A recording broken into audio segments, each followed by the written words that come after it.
Let's go. Let's go. All right. Welcome to the show. Thank you. Good to be here. Good. I'm glad you could come. Been trying to do this for a while with you. But, everybody, this is Robin.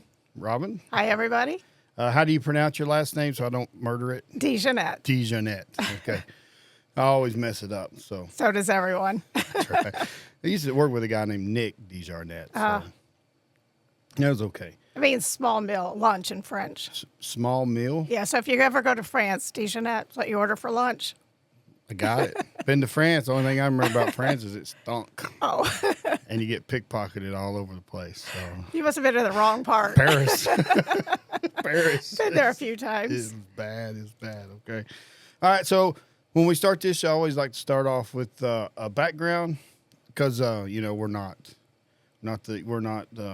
Matthew McConaughey or Jennifer Aniston. Nobody really knows a lot about us. So let's start with that. Like, where are you from? Where would you start? I was born in Michigan, St. Joseph, Michigan, about 90 miles outside of Chicago. Okay. And then when I was 12, my parents upheaved me and brought me to Southern Ohio, where her family was living, where she grew up in this area. Okay. And so I stayed here until I was 18, and then it was, my first job, and then time to hit the road. Okay. I don't think I was born to be in one location. My mom said that's why she named me Robin, because I'd fly off all the time. So Michigan, I know where St. Joe is. Been there many times. Beautiful place. What do you remember anything about it? Yeah, I remember everything about it because I eventually went back there and lived for a few years when I came back from living in Africa. So the big thing about it is going to Chicago all the time, like Michigan, a lot of fishing. And I love to fish. That was what my dad and I did for bonding time. We would fish every weekend, catch some really nice fish, and I think I'm a really good fisherwoman. Okay. So did you, are you a Chicago sports fan or anything? No. But I lived right outside of Notre Dame. Yeah, so I have been a Notre Dame fan since I've been 9 years old. I am a super Notre Dame fan. Go Irish. They did great this year. Sorry. I'm not an Ohio State fan, but We did good for a little private small school. That's right. But I lived right outside of the stadium last time I lived there, and so I'd go to the games quite often. Okay. Yeah. Easy ticket? For me, it was. Okay. Yeah, because you were local. We knew how to get in, get those tickets. Okay, I didn't know. It's hard to get some of them It tickets. is hard to get Notre Dame tickets. Like, I tried to go watch, I'm a bigger Penn State fan. Yeah. And tried to go watch them when they played SMU, opening $500 and you couldn't get them. Oh, yeah. It's hard to get into Notre Dame, but locals, we have sometimes season passes and things like that. So. Okay. So they drug you all the way to Southern Ohio. So Portsmouth, Willersburg? No, South Webster. Well, I lived in Willersburg for a while. I went to Willersburg School and then finally graduated from South Webster. Okay, little school. Yeah, little school. Yeah, so how many? Yeah, I graduated with 90 people. 90? Oh, that's bigger than I thought. Yeah, we had a big class that year. Yeah, because some of them schools over there are really small. Yeah. But I think most of them have been merged now. Yeah. So, so did you like South Webster? I was very active in high school. Played sports, was on a debate team. In government, I was the first person. I brought my congressman in to debate the other congressman running for office when I was a senior. So that was in my DNA. And on our government trip, we went to Washington, D.C., for our senior trip, and I stood on the Capitol and said, I'm going to be back here one day. Yeah. And lo and behold, I spent 25 years there. Yeah, that's right. We'll get into that in a little bit, but South Webster to me, when everybody says Southwest, just a drag strip. Yeah, that's pretty much it. Yeah, you go out if you there, blink, you'll miss it. That's right. And if you don't know if you don't know the drag strips there, you won't. You miss it but it is a funny drag strip because I don't know how much you know about it. It was 8th Mile. And I've been down it a bunch of times in my life, but at the end it goes straight up the side of a hill. Yeah, which is kind of a weird drag strip. Yeah, and that's really the only thing I know about South Webster. Weren't there the Jeeps or something? Yep, the Jeeps, and not a Jeep vehicle. Yeah, from pot pie, and I still don't understand that. Yeah, but funny story is there is another school in Indiana. And they're called the Jeeps as well. Not the Jeeps car, but the Jeeps, like Popeye Jeeps. Okay. And so last year, they had the game between the South Webster Jeeps and the school in Indiana Jeeps just for a fundraiser. So South Webster drove up to Indiana and played their team in basketball last year. Oh, basketball. Yeah, they don't have a football team. Yeah, right. Because South Webster they've messed around and had some pretty good basketball teams. Yeah, they have. For their their division. I don't know what the Ohio divisions are, but for the smaller division schools. Yeah. I remember they've had some pretty good teams. Yeah. Well, my big claim to fame when I went to South Webster is Chris Collinsworth. Do you remember him? Yeah, the quarterback. Yeah, for Cincinnati. Yeah. For some reason, they were doing a fundraiser, and he came down, and I won the lottery ticket. And so I got to go out on the floor, and Chris threw me the football, and I caught it. And I didn't even humiliate myself. Well, he's a great. So that's my claim to fame. Even though he is a Bengal. We'll let him slide on that one. Yeah. It seems like a pretty nice guy. He is a very nice guy. Yeah. Used to go to the Cincinnati Reds games a lot with my grandpa. Okay. Yeah, he's a big fan. So you around South Webster, I know there's nothing here. So when did you, you've come and gone a few times from this area. So after high school, what led you out of here? So after high school, I was in love, had a high school boyfriend all through high school. I got a scholarship to college, and he decided to join the Air Force. So instead of going to college with him, I went on with him to be in the Air Force. Okay. And then we traveled a little bit throughout the Air Force.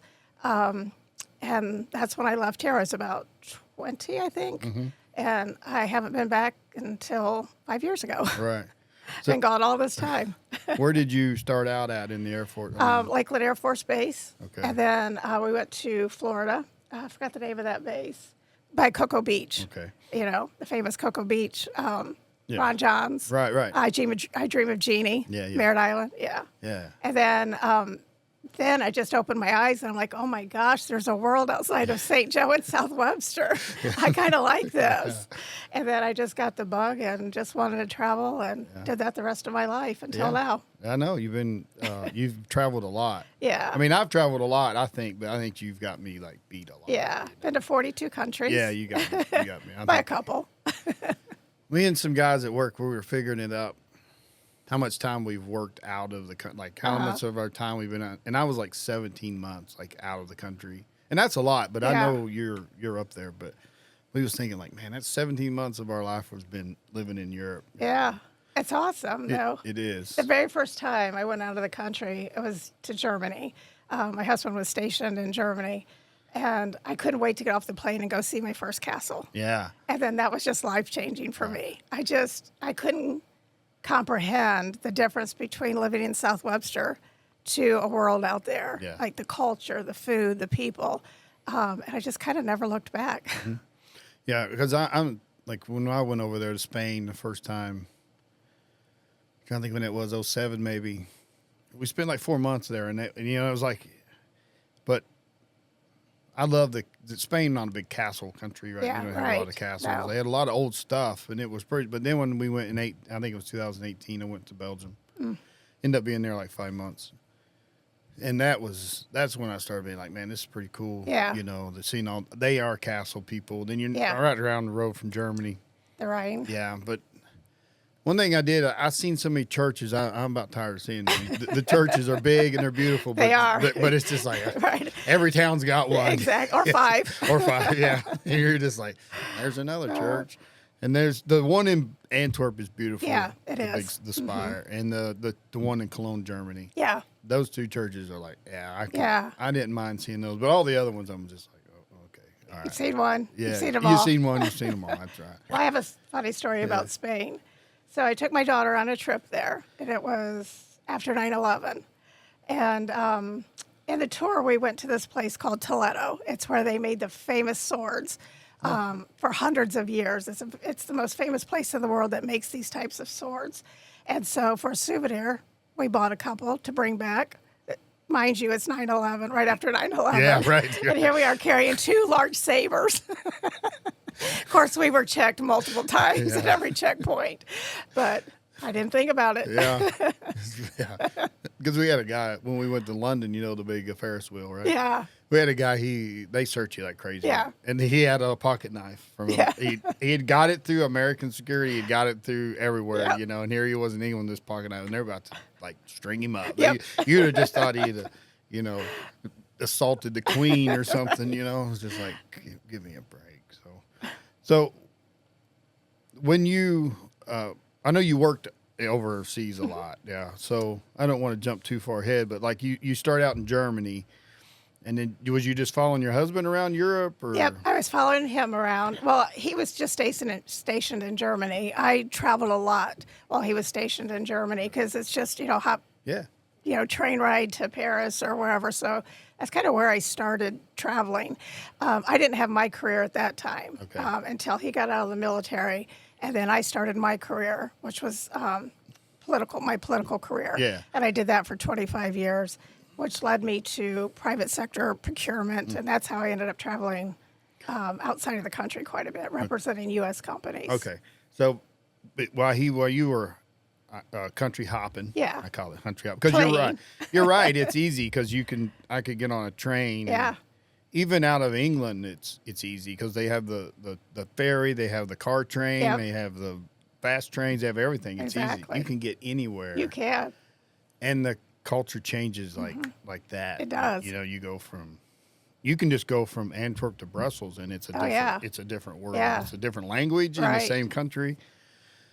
And as Americans, we take it's the same here because I travel all over the United States and I get it, but it's not the same. It's not the same. You go to New Orleans, it's different. Yeah, but it's still America. Yeah, it's still, it is. It's different. We're still a baby. Yeah, they have houses older than our capital. That's right. That's right. But I use New Orleans because you go down and go to the French Quarter, and it's the French had all that, but it's. Not really. It's not the same. It's not the same as going to the Louvre. Yeah, it's not. It's more Cajun French. That's right. Creole, more Southern Cajun. Creole. Yeah. And Haitians. It's just the dialect we have. You go to Boston, really big dialect difference than there is in New Orleans. With the Cajun accent and stuff. But so like you're country hopping all around over there. How far did you get? I went. Did you make it over into like Slovenia, Romania, Bulgaria, any of that? Slovakia. Okay. Is a furthest I went that direction. Mostly it was just from Morocco, and then almost in every country, and everywhere outside of the Eastern Bloc. Oh yeah. Yeah. So, but I took a train ride there. From there to. No, maybe it was Slovenia that we went, and then on to Hungary. Okay. So I spent some time in Hungary. That was amazing. Prague. Yeah. Oh, amazing place. I'd highly recommend that to anybody. It's the most amazing place that I've probably ever been. Okay. Yeah. Yeah, Prague is pretty cool. Yeah, it is. I loved it. It was cool. So you was there. What time frame was this? That was in the late or early 90s. Okay, so right after the Berlin Wall. Mm-hmm. So you got to see, I'll not say that transition, but the aftermath of how it was and how it was coming. So you got to see all that up till the last 5 years. So big difference.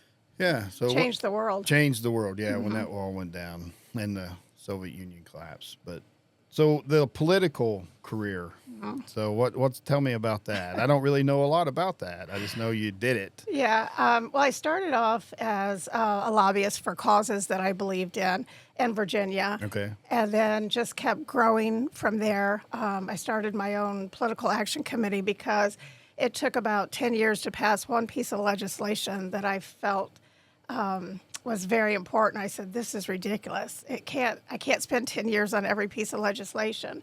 So if you can't change the legislation, you change the people, right? Right. So then I got into political consulting. Okay. And I started my own political action committee in Virginia. We were the largest political action that first year. We raised over $1 million for our Virginia candidates. And then I started focusing on the federal side and did a lot of lobbying for a lot of different clients, but always things that I believed in. Yeah. I wasn't a hired gun. No, you weren't lobbying to keep straws in. I was not. It was always things that I had a great passion for. And then I started representing companies, energy companies,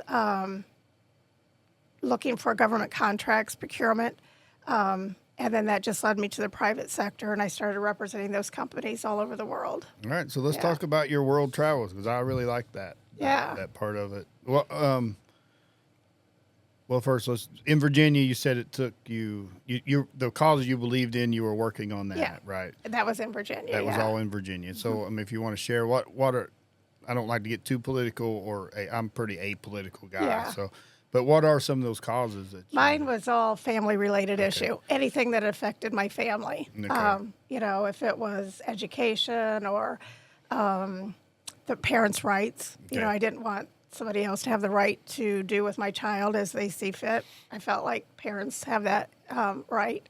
So just anything related to that. I did school choice a lot because I felt like it was better for all kids to have a choice. They don't always succeed in the school that they're in. So we had the largest school choice bill ever submitted in the United States. And then after that, 3 other states adopted our plan and have been full school choice, successfully school choice for years. So just anything that was related to the family, taxes, it could be, income, taxes, anything that affected the average family. Yeah. Yeah, so school choice, you're talking about, like, if I live in this county and I want to take my kid to this county, I can do that. And in private school. In private school. As well. And private. Boy, we learned a lot. All the myths about taking money out of the classroom for those schools, for the kids in public school, was really just a myth. And we were able to just do a lot of education.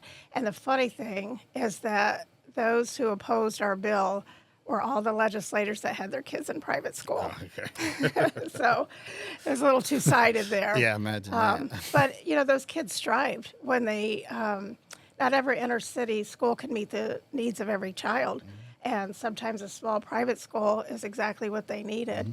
The other thing that was very fascinating that we found out is there was really no segregation in the private schools, where when we would go to the public schools by race, you would sit at this lunch table, and they were always segregated. And you just really didn't see that in the private sector. And I really like that as well. Yeah. I mean, right, like you say in the segregation, a lot of that's a culture thing, though, too. It's not necessarily a race thing. It's a it is a culture thing. The culture is different, how you were raised. Absolutely. But I tell you, when they were in private school, those cultures seemed to mesh very well. There just didn't seem to be a difference as much as there was a likeness. I can see that. Yeah. I don't know how the right words to put it, but that different level of education changes that. It does. It does change. Yeah. Yeah, because it's you see culture a lot. Yeah. Stuff like that. So, all right. So you're out of Virginia. Moving on. What's next? D.C. D.C. Wow, you just went across the river. went across the Potomac. Yeah. Yeah. And I represented a lot of different. I worked on a couple presidential campaigns. And which ones? It's okay. So your audience will love me or hate me. Yeah, that's right. It's right. So I worked on Bush's campaign. The first one? Second one. Second Bush. Yeah. Okay. And then I worked on a candidate that was running, Gary Bowers. Okay. He didn't make the nomination. Yeah, right. But he had a huge following. He was one of the largest conservative figures in the United States at the time. So, on those 2 campaigns. And then I worked on congressional campaigns and lobbied at the same time. I did both. Okay. So whichever way we could change the people or change the laws. Right. That was the strategy. But then I got into some more interesting things outside of just family. Cryogenics. I represented a company in cryogenics. I thought it was fascinating. They got Walt Disney. Yeah. I don't know if it's true or not, but I've heard it all my life. I don't know, but there was some interesting. This was way back when, before it's very more common now, but there was just some cutting edge stuff with it back then. And then I represented agriculture. People out in California that asked me to lobby on their behalf. And ironically, it was to give immigrants that were there to work special work visas to work the farms, especially out in California. They weren't citizens. They weren't going to become citizens, but they would have a right to work. So I lobbied on that for a while as well, because they just were hurting for workers in the farms of California. Still are. Yeah, they still are. Yeah. Yeah. I mean, I'll leave the plant name. There's a plant right down the road for me that they bring them same people in. And yeah. they're not citizens, but they're here legally. They're here legally. They're doing here on a everything. work permit. Yeah, here on a work permit. And then after so many years, they could be eligible to apply for citizenship. It wasn't an automatic. Yeah. So, I think that's the American way. Yeah. Do it legal, and we're all for that. Yeah, I'm with you. Like the legal aspect of it is hard because they don't make it easy. Mm-hmm. I don't. I've talked to some of them before, and they're all like, it's hard. Yeah. They don't have there's not a website where you can just go or an office you can walk into. It's really hard. But convoluted process. It is, but it's that way for every immigrant that wants to come to America legally. Sometimes it takes years for somebody waiting to get over here. So it's not that it's any different for the migrant workers that are here. Actually, they had a little bit of a hand up because they were already here on a work visa, where other people around the world, unless they have a lottery, so many people from different countries can apply for that lottery. But I've known families that have taken 7 years to get their visas approved. Wow. So it's not any different than... Yeah, it's no different for a Mexican or a Belgian. It doesn't matter if you're from England or Mexico. Yeah. It's the same process. It's the same process. But one of the things that we did is we tried to make that process easier for those immigrants to apply for citizenship and be a taxpayer. Okay. So. All right. So you're... How was the Bush campaign, I guess? I gotta ask. Was it fun? It was fun. Yeah. Yeah. He's a funny guy, and people really don't know that about him. Right. But, he's got quite the sense of humor, and he laughs at himself a lot, which is fun. But it was a hard time. He just became president. 9/11 happened. Yeah. It was not easy at that time. America was just kind of on its knees. We had never been attacked like that, except since Pearl Harbor. Right. So it was a difficult time for everybody. Yeah, and he took over a booming economy, and it was booming, and he took it over. Then 9/11, and Wall Street was hit. We were down for a long time. Yeah, and took it. Yeah, he had nobody would have wanted to be president during that time. Nobody. No, he had a rough go of it. He did. And he had a rough go in his second term when he collapsed. With the 2008 bubble. Yeah. That was, I don't want to say put it on him, but that was hard. That was on him. Yeah. I mean, it was on his time. Yep. So. I was working at that time in the Middle East in oil and energy, and the economy just stopped, a screeching halt. And I had no place to go because the contracts in the Middle East were all dried up for American companies. And I was kind of stuck. I had nothing to come back to U.S. for. So what did I do? I moved to Egypt and built a restaurant. So that's what you, okay, that's a good segue, because I was going to say, once you got done with Bush and you ended up in Egypt. I ended up in Egypt and lived there for 7 years. The restaurants in Egypt were just still booming under all of that, like engineering, contracting, that stuff was dead. But everybody was still eating out, which is the culture over there. So I visited, hundreds of restaurants all over Egypt, and I thought, hey, this looks like a sound idea. Why don't I just invest and build a restaurant? And I did at record pace. And Egypt had not gone into a revolution since 1952. So I built a restaurant, and 6 months later, the country went into a revolution. Go figure. Yeah. And I ended up staying there through all three of those revolutions. It was a terrifying time. Yeah. And you in Cairo, or where? I was in New Cairo, right outside of Cairo. New Cairo is kind of like the Wall Street of Egypt. Okay. Where all the banking headquarters are, oil headquarters, and okay. I have no clue about Egypt. I mean, pyramids, right? Yep. That's it. Not too far from the pyramids. Yeah. Okay. But it's a fascinating country. Yeah. Had you go out and see the pyramids? Oh, yeah. Yeah, you had to, I guess. Yeah. Well, right? I took my daughter there for her graduation present. Okay. And we traveled all over Egypt, from Luxor to northern Egypt, and it was just fascinating. The history is mind-blowing. Yeah. Because I like it. Because I can't, I guess I can, but I've never been to Egypt. But we've spent a lot of time in the Mayan pyramids, like in Uxmal and Chichen Itza and Chinantij, and there's another one. Yeah, there's another one called El Mirador. It's in Guatemala, It's huge, though. They say you could put like the pyramids in Egypt in it. Wow.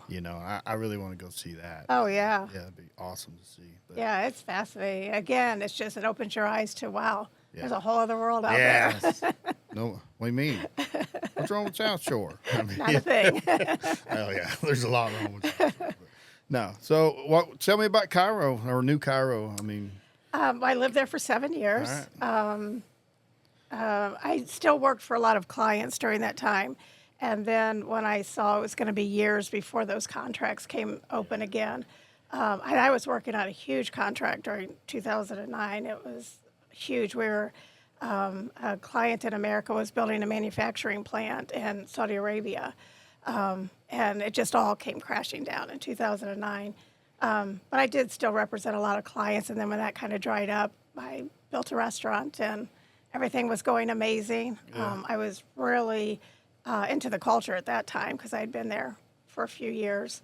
And then the revolution was a whole other experience that you can never describe. Yeah, I don't even know what revolution you're talking about. Yeah, so it was the revolution when Mubarak was president. So just a little tiny bit of background. This might bore your That's all right. We got listeners. It's not boring me, so let's go. So Anwar Sadat was the president of Egypt, and he was the first president of Egypt to ever make a peace pact with Israel.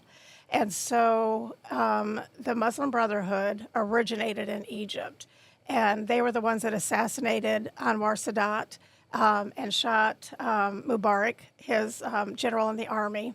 Then after Sadat died, Mubarak became the president. And they got rid of all the Brotherhood. They just threw them in prison and locked away the key. And there was no room for terrorism in Egypt at all. No whispers, no nothing. Egypt and Israel worked very close together. Mubarak and Netanyahu were very close. And so the country was just at peace, And there was a rise up by the people because Mubarak was getting ready to retire, and everybody thought he was just automatically going to appoint his son, one of his sons, to be the next president. And they didn't want that. While Mubarak was great, he did not pay attention to what his army generals and head of security were doing, and it was awful what they were doing to the people of Egypt. They had martial law that never went away since Anwar Sadat, so they could pick you up and put you in jail for days and your family never knew, and they just didn't want to repeat that. So the Brotherhood had been planning for years leading up to this, and they thought it was a takeover by the people because there were millions of people, but it was all calm. I mean, we were all part of it. We were all in the street, millions of people, just asking for there to be a fair election. Some candidates came out and ran, and then one night, just everything changed. Church in Alexandria, was bombed by some Muslims, a Christian church, and that's kind of when it all fell apart. And then the Brotherhood came in and took over the entire country, killing people, releasing prisoners. It was horrific. And to bring calmness, they allowed the Muslim Brotherhood president to be elected, and that lasted only for a short amount of time. The people rose up and took it back. The army came in, and al-Sisi, who's the president now, was head of the army and is still the president of Egypt. So it's calm now. Long story, but anyway, that's, I don't want to get too deep into it. But we got time. This is no time limit. I think it's interesting maybe for listeners now because they don't really understand what's going on between Israel and Gaza. They only see what they see on the news. And they don't know the whole history of that. So like in 2005, Israel gave Gaza all the area. They made Jews leave the area, their burial grounds, everything. And they gave it everything to the Palestinians in 2005. And there just hasn't been peace since that. But when wars break out between Israel and Gaza, people notice that Egypt and Jordan never let the refugees back into their country. The Palestinians that are looking for refuge, they're never allowed to go back to Egypt or Jordan. And the reason for that is most of the Palestinians are from the Muslim Brotherhood. And so Jordan and Egypt can keep peace with the terrorists being right there in Gaza and not letting them back in. That's why there's walls built and barbed wire, and even in negotiation for the refugees, they still won't let them come back there. So that's kind of the history of what's going on now, and things that most people just don't realize that history. But yeah, we don't. I mean, we're so far away. Yeah. And got our own problems. Yeah, and so used to that part of the country fighting all the time. Yeah, it's just like, and they they bombed each other. Oh, well. That's every Friday night. Yeah. You know. And they just don't understand, the full concept of it. But yeah, and I think most people in this country, not everybody, but I'd say 70% of them just don't care. Yeah. And just want us to stay out of it. And it's, I agree with what most people think about that. Yeah. The one side living there for so many years that they don't understand is if we didn't have access to the intel of what's going on, we would be a Gaza. Yeah. You know, and we have to work with those other militaries to know where those terrorists are moving about, and we have to cooperate and coordinate and train, and that really keeps America safe. Mm-hmm. You know, so it's things like that. So for those purposes, I strongly support. But things have changed, not to be too political, but when Trump was in office the first time, he got the Abraham Accords. So a lot of Arab countries are now do business with Israel. They have embassies in their countries. That's never happened before until the Abraham Accords. Yeah. And so that's really remarkable. I had a passport, and all I've ever wanted to do is go to Israel my whole life.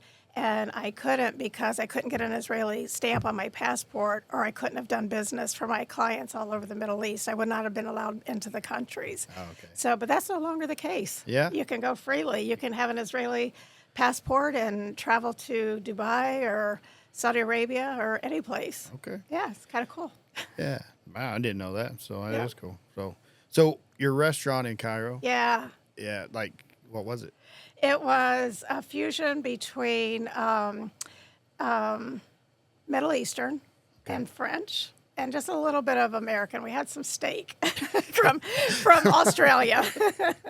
Gonna have some good steak from Australia. Yeah, it was on one whole floor, kind of a 5-star level, and then the whole rooftop.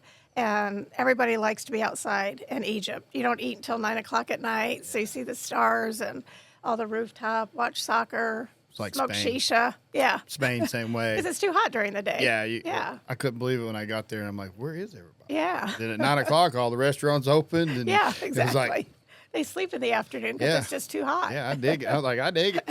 Exactly. I'm in. Exactly. Yeah. No, it was good. So, any Michelin stars or anything? Oh, no.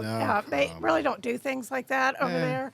But they do have some, amazing. They have a lot of French chefs that come over from chefs from around the world. So people think of Egypt as kind of like this third world country, but it really isn't. It is, New Cairo is just like New York City. Okay. All the hustle and bustle and tall buildings and beautiful mansions and, Yeah, so, well, it's like, the food is always, food drives everything, really. It does. You go to England, it's like, I go to London, and the top 10 restaurants in London, 9 of them are French. Yeah, It's exactly. like, England food sucks. Yeah. I mean, fish and chips is, it's not. No. It's not nothing to hang your hat on. Just that greasy fish in a newspaper. Yeah. I was like, well, this is. Yeah, what's this about? Yeah, I was. And I drove like 40 minutes one time to find this place. I got pictures of it called South Wall.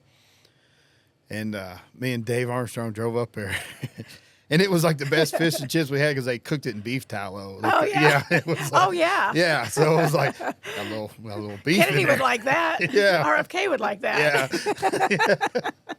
Yeah. He's really pushing for that. Yeah, he is. That's right. I forgot about that. But it was just like, I had to drive 40 minutes just to get something different. English food is. I'm not a big fan of English food. No. It's kind of like pub food for the most part. I tell you, my favorite food, honestly, is Moroccan food. And it's because the French ruled Morocco for years. Right. And so it's an infusion of spices and French food. It's amazing. Okay. Their food is nothing like anywhere else in the world. Okay. So. Do you live in Morocco? I went all over Morocco, but I never lived there. Never lived there? No. Nope. Okay. So you made it through Cairo 2 revolutions? 3. 3 revolutions. Okay, you made it through more revolutions than me. 3 more than me. So. I escaped to Dubai for a while. Okay. But there was just, we were left there. Us Americans were left there. We Yeah. didn't have any way to get out. No, why not? Nobody came? Our U.S. government just was not organized Okay. to get us out. Okay. So we had to try to find our own way and didn't know where we would be dropped off. I got you. So I had a dear friend, a business partner from Dubai, and his brother was vice president of Emirates Air and got me on a flight. And so I went over there and stayed with them for a while. So after you left Cairo, 7 years, you said? Mm-hmm. So after you left there, where did you? I came back to Michigan. My parents lived there, and so they were getting up in age. Okay. And I had been away from them most of my entire life. You're forgiven. Yeah. Yeah, exactly. But there was just a part of me that felt like since I left them my whole entire adult life, this was my last chance. Yeah. So then I moved there, get all settled in, start a career, and they decide they want to move back to Southern Ohio. So, karma. Karma got you. It teaches me a lesson for leaving them all my adult life. So here we are, still caring for them. From Cairo to Portsmouth. Cairo to Portsmouth. Yeah, that's the name of your book. I did write a book, actually. Yeah. Okay. We'll talk about that here in a minute. Don't let me forget. So where did you end up? You came back to St. Joe. Mm-hmm. Now I know you've been to Dubai. I mean, because you talk about it, because all those countries over there. Yeah, you've gave me some. Fix some misnomers that I had about Dubai and stuff. So, like, I always thought Dubai was oil, but it's not. No oil in Dubai. Yeah. Well, and after we talked, actually. Or Abu Dhabi. Yeah. I did a lot of research on that, and their oil dried up early. Yeah. They didn't have a lot. Mm-mm. And they were smart with their money. Yeah. They took that money and built Dubai, basically. Yeah, Maktoum, brilliant man. Yeah. He wanted to invest in banking and technology. He knew oil wasn't going to sustain them. And so Abu Dhabi, Dubai, Bahrain. Bahrain doesn't have oil, but they have a lot of pearl and gold. Okay. Some of the most exotic pearls come from Bahrain. Okay. We have a military base there. Bahrain is the Las Vegas of the Middle East, if you know what I mean. I do. I know exactly what you mean. Yeah, a lot of freedoms there. A lot of freedoms, yeah. So the Saudi men take the bridge, just a bridge across from Saudi Arabia to Bahrain. Yeah. And they spend their weekends there. Where they? Yeah, I can see that. They probably have a little, like when they walk across the bridge or drive across, they have a box where they put their brain. Yeah. And they put it right there, and they pick it up on the way back. Exactly. Yeah, because I know. Yeah. I always said that about Americans when we traveled overseas. When we would, most of us fly out. You fly over New York and go that way. Yeah. When you hit that international water line, all your brains are stored there. Yeah, exactly. And then and their morals. And their morals. Yeah. Everything comes out. Their credit card comes out. Yeah. Don't care about the limit anymore. And they have a good time. But Oh, then when they they come do. back, they pick it all back up Yeah. and they're singing I amazing. tell you, it's funny watching those very wealthy Saudis take their daughters into Louis Vuitton and just spend thousands and thousands and thousands on one shopping spree. You're like, whoa. Mind blowing. Yeah, and come to find out, they're all made out of junk in China. No, these are the real deal. Oh. You know what other is fascinating? Saudi Arabia was probably by far my biggest surprise in many ways when I was there. It's very hard. It was very hard for me to be in Saudi Arabia. But there is so much money there, and it's the real deal.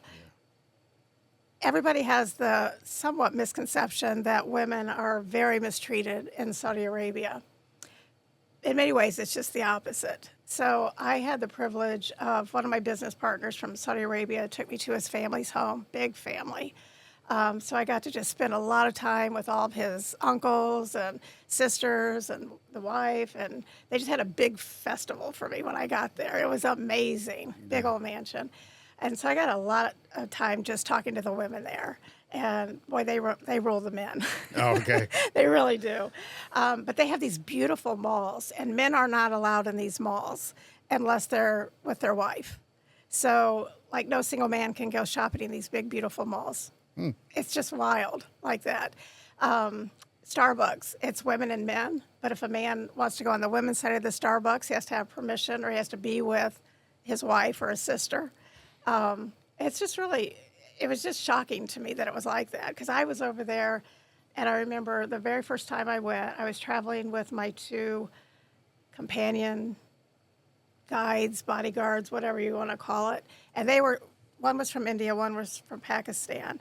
And they were freaked out. They had me so nervous. And so we were flying from Kuwait to Saudi Arabia, and they kept saying, put on your burqa. I'm like, wait till we just plan lanes. I just can't force myself to put this thing on. It was just felt so oppressive to me. I was really struggling with it. And then they were like, okay, the plane's landed. Get out, put on your burqa. I mean, they had me scared to death. And so they kind of pushed me up to the check-in counter, stood far behind me. And the guy said, where's your husband? I said, I don't have a husband. He's like, who's chaperoning you? I said, I don't have a chaperone. What are you doing here? So, I have a visa to do business here. They took me aside, asked me these questions. I look up, and there's this sign in English that you'll be shot immediately. If you bring drugs, you'll be shot on the spot. I was like, this is not going well. Yeah. Where's my companions? I finally got through. The driver that was assigned to me came and picked me up, and he's like, aren't you hot? Take that thing off. I was like, what? I'm afraid you'll shoot me. And the business meetings we went to was all engineers because it was an energy company. And they were like, Robin, you don't have to wear that. You're an American. And I was like, I'm afraid you'll shoot me. So it was just very different. And it took me a while to take it off. Yeah. And I wouldn't take it off until I got to my room. I don't know. It's just this paranoia that, the religious police were going to arrest me. Yeah. But, and there are religious police, and they're horrible there. They're horrible to the Saudis as well. I mean, they'll just arrest you for no reason. Oh, really? Oh, yeah. They're terrible. They're terrible. But the government is not like that. But the religious police are horrific. So they're, I never even knew they had religious police. Oh, yeah. So they just scoop you up if you're not wearing your burqa or what? They can. If they see you holding hands with your husband, they don't know it's your husband, you're American, they'll lock you up. Yeah, it's serious stuff. Oh, wow. Yeah, it's why you always have to travel with somebody there. Yeah, so don't. Yeah, don't go there by yourself, women. Yeah, I don't have no desire actually to go there. Yeah. I would like to go to Dubai one time just to see it. It's got a reputation. Dubai is amazing. It is like Disney and Vegas, but the real thing. It's like Vegas is a facade. Everything's kind of like fake, and everything in Dubai is real. It is the most amazing, beautiful place, and total freedom. Wear what you want, do what you want. Okay. Just be respectful, of the culture. Yeah. But there's no limitations there. It's so I've been there so many times, and I absolutely love. One of my favorite places to travel. Yeah. Dubai. Yeah, it's amazing. And believe it or not, it's cheaper than what people think to stay there. Yeah. So if you would stay in a Holiday Inn, which they don't have Holiday Inns, but if you did, it would be like a 5-star. Okay. Everything is 5-star there. Okay. Yeah. Yeah, like very nice. How do you get to Dubai? I mean, I know how you. By plane, Tim. I know. I knew you was going to say that.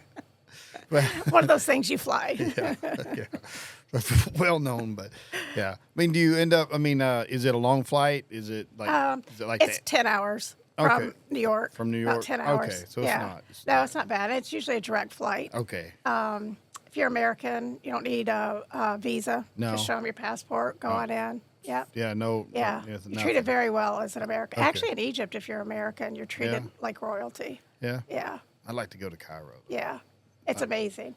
You look at the pyramids, and then you turn back 180 degrees, and it's all the tall buildings and the big city. Yeah. It's like two worlds collided, and then you'll see cars and trucks zooming down a highway that's 4 lanes that they've made into 6. Otherwise, you don't move in Cairo because there's over 20 million people there. Oh, really? But then you see the carts and the donkeys on the same road. Okay. It's fascinating. It's like going to Mexico. Yeah, pretty much. It's the second most populated city outside of Mexico City. Yeah, you go to Mexico City, same way. They're very friendly. Yeah. And Egyptians are known for their sense of humor. Okay. They just die laughing. They're very funny people. They speak English? A lot. Most of them do. Because it's such a tourist country. Even the kids will speak 3 languages. Yeah, right. Russian, French, American. Right. That's how they make their money. I notice a lot of that like when I over in Europe and stuff, anybody under, I want to say 35, pretty much speaks English. Yeah. You know, it's common language. If they're not, they're lying. Yeah. You know, they just want to talk to you. Yeah. Which is okay too. Yeah. I guess, but. Well, I did learn to speak Arabic because having a restaurant there, some of the employees don't speak English. Yeah. You know, some of those, but How fluent did you get? Pretty fluent. I knew if they were stealing from me. Yeah, that's all mattered right there. So I had to learn that. I didn't want them to feel I was stupid. They were getting by with something. Yeah. How would my old food truck fare over there? Oh, very well. Yeah? Yeah, very well. Yeah. I'm telling you, street food in Egypt is amazing. Yeah. And they say it's poor man's food, koshery. They laughed when I asked them if I could go somewhere to get kosher. I'd heard so much about it, and they're like, "Oh my gosh, you're crazy, girl! It's street food for the poor. Yeah, best food I ever had in my life." I was like, except for it's like 9,000 calories per bite. Right. Oh my gosh, it's amazing. Yeah. Best street food. Street food is it's weird, and I've never had it in Cairo, but I've had it all. Everywhere I go, I find street food, and it's either awesome or garbage. Oh. Yeah, there's never anything in between. I've never had street food in Egypt that was bad. Okay, that's good. But, amazing. Yeah. Well, don't eat all the street food in England. No. No. Some of those are pretty rough. And Mexico was the same way. They was some pretty rough. Yeah. You're always worried about what you peel everything before you eat it. You always worry about what you're getting down there, but some of it's really good. I've had some really good street food. I like Irish food a little bit better than English food because it's more stews and stuff, not just your typical blood sausage and stuff like that. Yeah, I'd like to go up to Ireland, but it's amazing. It's hard to get to. Really? I took my mom there a few years ago. Well, from like where I kind of use when we go to England to work, kind of use that at our base. Yeah. And we only got weekends, so it's really hard to. Yeah. It's hard to get up there. Yeah, you'd have to either fly or take the English Channel, which is rough. Take some Dramamine with you. Yeah. It's about a 9-hour trip to get there. Then you're like, well, I got 3 hours, and then turn around and go back. So it's kind of hard. Yeah, you need to have a full week vacation. Yeah, I know. Yeah. But you can get to Paris pretty quick. Yeah. London, of course, and London is weird. You've been to London, but I didn't I did realize it, but a guy told me, he's like where's old London? You know, he's like, what got bombed? It's gone. Yeah. You know. Yeah. And I could think, I was like, yeah, you're right. You know, it's like going to Berlin. Berlin's like this modern city because we just leveled it. Yeah, exactly. You know. So that was good. So I think it's finished now. It wasn't finished the last time I was there. The train that goes underwater, the high-speed train from England to the. I took it. Did you? Yep. Yeah, it wasn't finished the last time I was there, but there's 900 miles an hour or something. Isn't no, crazy? It goes 100. Oh wait. Oh, over 200. That's it. Yeah, it's not that fast. But there's two now. There's one for passengers and one for your car. Oh yeah. You can just drive your car. You don't ever get out of your car. You drive on the train. 30 minutes later, you're in Calais. Out Calais, and you're gone. Go anywhere you want. You can go to Calais or Dunkirk. Oh yeah. Either it depends on which traffic they're going. And you get out in your car and you can just take off. Too bad they can't do that under the English Channel. You could be in Ireland in no time. Yeah, right. Yeah. I don't know. Yeah. Well, if you ever go to Ireland, you got to see the Cliffs of Moher. Yeah. Breathtaking. Yeah, a lot of movies were made there. Okay. Yeah. So tell me about this book. Well, I wrote a book during the Revolution, what was going on. Kind of starts off with what it was like for an American girl doing business in the Middle East.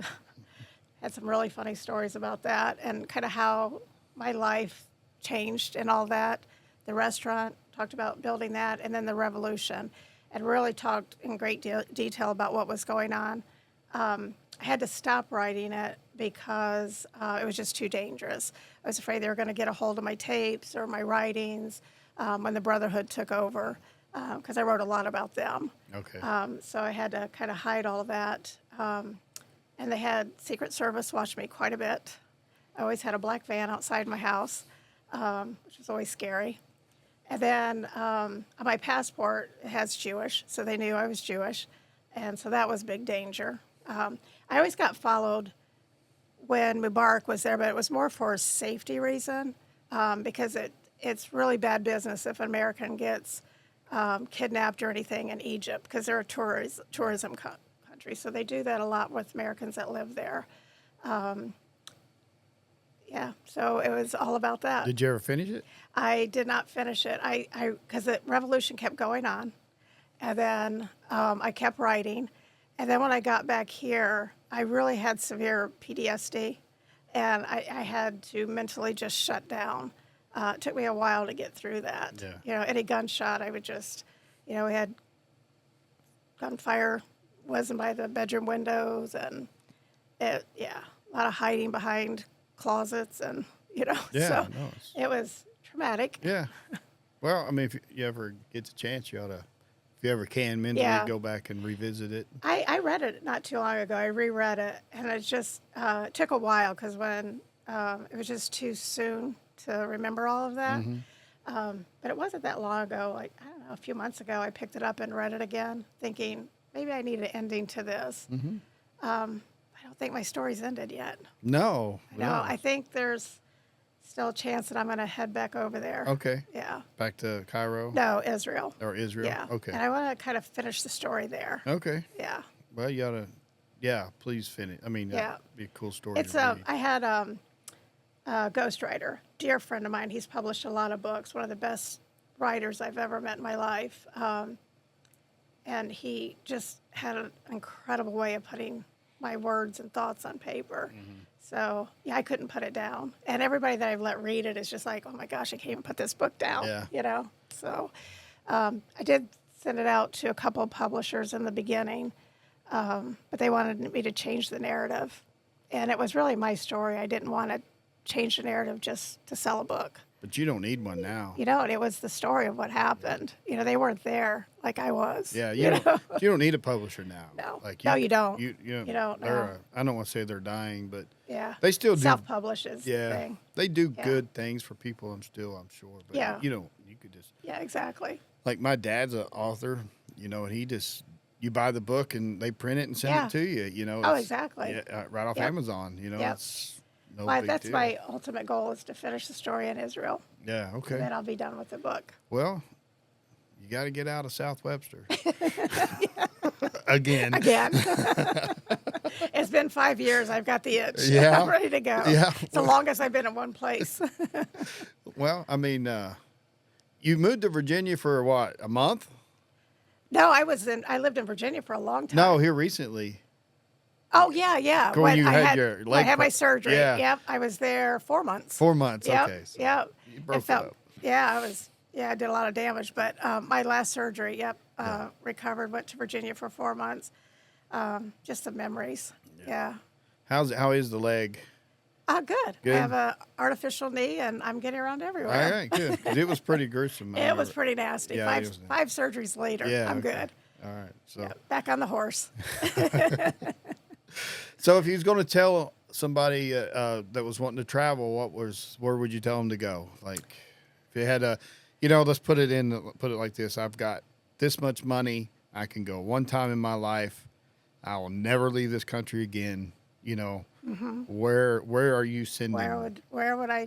Where are you sending me? And I've got 2 weeks, and I've got this certain, say I've got $5,000 in 2 weeks, and plane tickets are bought. Where you am I have going? You have $5,000 in 2 weeks. I would tell them to take a multi-country tour. You can hit 6 countries in 2 weeks in Europe, and then you get a flavor for it all. Okay. So I used to take friends like that. They'd say, hey, I want to go to Europe for 2 weeks. And I'd say, okay, I'll take care of everything. We'd go to 6 countries. They get a taste of all 6, from Spain to Germany to France. That's the best way to experience, because there's so much in every place. Like, I have my favorite places, but you don't want to go to just one place. You want to experience as much as you possibly can and get the history. So you take them where? Tell me. Start in London. Start in London. Everything starts in London. Well, because it's cheap hub. It's cheap to get there. Yeah. It's the hub. Yeah. And then you usually go from there. You can go to Brussels or Germany, France, Spain for sure. A lot of Americans aren't courageous enough, or maybe what do I want to say? Adventurous enough, but I highly recommend Morocco. Yeah. It'll be a culture that they've never seen and probably will never see again. The people are extremely nice. It's North Africa. You just take the boat from Spain to Morocco. First time I ever saw a camel live. Yeah. I mean, a live camel. Right. Not a camel alive. It was. I hadn't seen dead ones before either. But, and walking on the beach, and I thought, this is the coolest thing. And I remember getting a Coca-Cola. It had Arabic written on it. I was like, oh, my gosh, this is so wild. Like, everything was just wild to me. It was amazing. The people, a lot of pickpocketers. Yeah. But the culture of Morocco is so different. The snake charmers, it's, and I'm so afraid of snakes, but I made it through. But just that culture, it's amazing. So if they only want to do two, I would go to Spain and Morocco. Yeah? Yeah. No? You wouldn't know Prague? But that's just one place. I know. So if you're going there, you pretty much, that's where you're going. Yeah. Either there, Budapest, Prague. But there's not a lot in that. So, when I went to Budapest and Prague in the same trip, but you're not going to get like a whole lot in that. If you're just going to one city, Prague is where I'd go. Yeah, Prague's just a couple of days. You got it. And you got it. Yeah. You can get out. Yeah. But not for a lifetime. Yeah. I've got 5,000, 2 weeks, and that's all I'll ever do. That's it. But I will tell you, you take 5,000, go 2 weeks, you'll be going multiple times. Okay. I promise You're going to be saving up some more money. You are. I used to travel twice a year Yeah. for vacation-wise before I started traveling. A friend, a president of a board that I was working for, gifted me and my daughter a 3-week trip to Europe. Oh. And after that, I took my daughter twice a year. Just went to a different country every year. She's been to 22 countries. Okay. Yeah. So when we was in Spain working that time, we had a week off. We had problems at the plant, and we took off and we had a chance to go to Ibiza or Morocco. Yeah. And we all. Portugal's nice. Yeah. Yeah. But we took Ibiza Yeah. instead. So it was fun. Yeah. Island, it's an island out there. Beautiful. You take the boat out there, and I didn't know what it was when we got there, and it's more of a party. It's like Vegas Unleashed. Yeah. Did you see? So you didn't go as far down as where Morocco and Spain. No. So you didn't see the Rock of Gibraltar. No. That was a little tiny rock. You think all these hundreds of years of war over this tiny rock in the middle of the ocean. It's crazy. So you have, the Moroccan government on one side, the Spanish government on the other side, and every once in a while they'll shoot at each other through the rock. And I don't know what's so important about the rock. I don't know. It's funny. It's like going to the Louvre and seeing the Mona Lisa. Yeah. You think it's this great big portrait, and it's 8 by 10. It's very tiny. You're like, but I did get to see her smile. oh. The Louvre is something within itself. It is. It's amazing. But it's just like, that's it. Yeah. Like, I waited in line an hour for this. For that?